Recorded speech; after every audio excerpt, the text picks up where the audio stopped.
سورة المزمل مكية. بسم الله الرحمن الرحيم.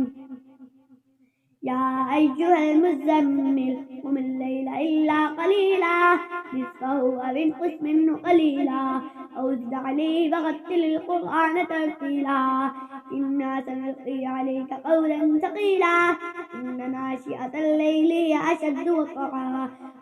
وأقوم قيلا إن لك في النهار سبحا طويلا واذكر اسم ربك وتبتل إليه تبتيلا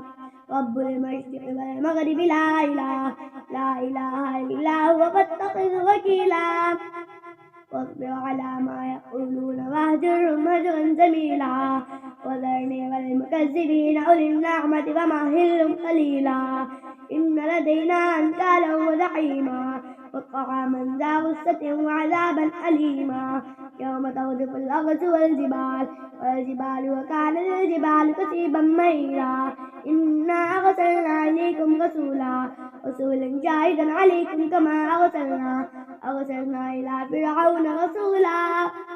فعصى فرعون الرسول فأخذناه أخذا وبيلا فكيف تتقون إن كفرتم يوما يجعل الولدان شيبا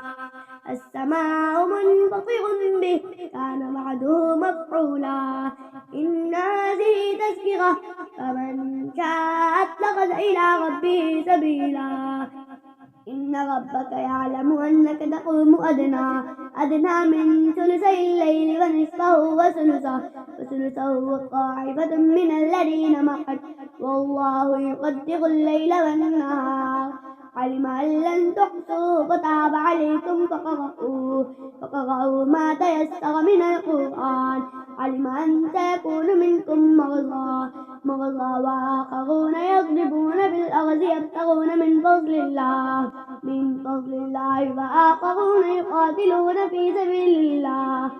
سبيل الله فقرأوا ما تيسر منه وأقيموا الصلاة وآتوا الزكاة وأقرضوا الله قرضا حسنا وما تقدموا لأنفسكم من خير تجدوه عند الله هو خيرا وأعظم أجرا واستغفروا الله إن الله غفور رحيم. صدق الله العظيم.